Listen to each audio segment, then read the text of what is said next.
Hi there, this is Jen, and thanks so much for stopping by today. Today I am creating a shimmery, shiny Christmas card using some Kaleidoscope powders as well as some Pearl X. And I'm going to go ahead and start out my card using a piece of 4 1/4 by 5 1/2 piece of accent opaque white cardstock. And the stamps that I'm using is called Retro Builder Base. It's really cool because it's got a whole sheet of different width lines so you can create your own pattern. I just did something really simple, and so I went ahead and I prepped my card with some anti-static powder, and then I am applying some embossing ink to the stamp, and I'll go ahead and stamp that up. It was a little bit sticky, and so I was afraid my cardstock had moved, and so I just stamped it up once with the embossing ink. And then the first Kaleidoscope powder I'm using is called Neptune, and I'm taking my applicator brush, I'm just dipping it into the pot, and then to get it onto that embossing ink on the panel, I am just going to bounce it kind of up and down motion, not swiping or wiping, just kind of an up and down motion, which is basically going to push the powder or the powder particles into that wet ink, and that wet ink is going to trap it and hold it. And so I'm going to do that as well with this other color. I believe this is called Solar Flare. I just wanted a little bit of a mixture, and so I'm going to go ahead and apply that in the same way. And then once I'm done with that, I tap off the excess, and I'm going to take my rainbow brush, and I like to go in vertical and horizontal just to make sure I have all the little particles off. And then once you have all the excess powder wiped off, you can go ahead and set it with water or hairspray. I prefer hairspray. I think it works better. And so I just went ahead and I sprayed that with some hairspray and let it dry. And then I'm going to add another stamp on top of that, and this stamp is called Poinsettia, and it is designed by Alex Siberia. And so I'm going to go ahead and do the same thing. I am going to prep my card with my anti-static bag, and then I'm going to ink up the stamp with some embossing ink.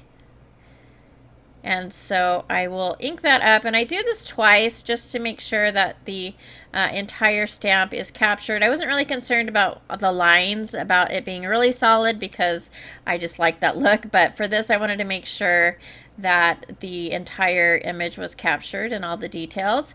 And then I'm going to grab some Pearl X. I don't have any Kaleidoscope powder in kind of a more of a traditional red color, and this is the color that I wanted. So I am using Pearl X, and this is called Blue Russet.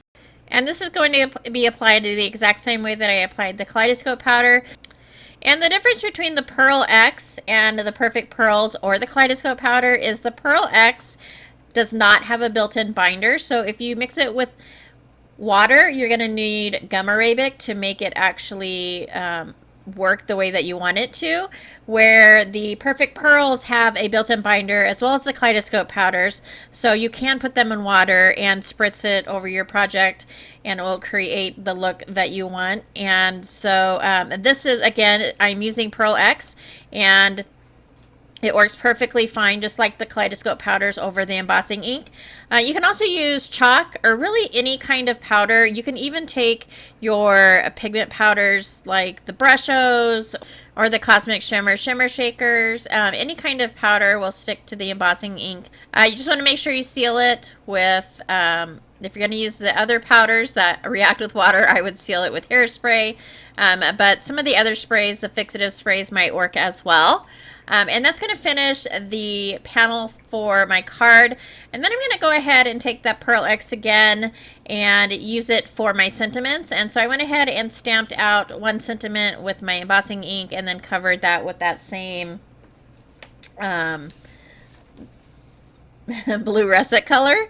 And then I have this die set from Pinkfresh Studios. It's called Classic Holiday Words. It has the shadow portion and then the words, and I wanted that shadow portion to be with that powder as well. And so I just followed the same steps. I just pushed this into the ink pad and got that ink on there. And then I'm going to add the words. So it says joy and cheer, and I just die cut those in white. And then I decided it was a little too crowded for the card, and so I ended up just using the portion that says joy. And so the original sentiment says, may your holiday season be filled with, and I was going to put joy and cheer, and then I didn't like the way it looked on the card, and so I ended up just with joy. And so I'm going to add a little bit of glue to the end of the sentiment strip and kind of hook that joy word over the end. And then I'll do a little bit of trimming to my card panel. I'm going to mat that on a 4 1/4 by 5 1/2 black card paste. And then I will add here my sentiment. And then I'm going to add a few of these crown jewel gems. And this is Rhubarb Ripple. And it's going to go ahead and finish off this card. A really easy, no coloring card. And I've been trying to get out supplies that I don't use often or never have used or have forgotten about. And so the Pearl X was one of those things. I love using the Kaleidoscope powders, and that really turned me on to kind of looking through my supplies and seeing what else I can use. And it's just been a blast. So get out your supplies and kind of go shopping in your craft room. It is so much fun. But I hope you enjoyed this video. If you did like it or find it informative, please go ahead and give me a thumbs up. As always, I thank you so much for taking some time out of your day to spend with me, and I hope to see you soon.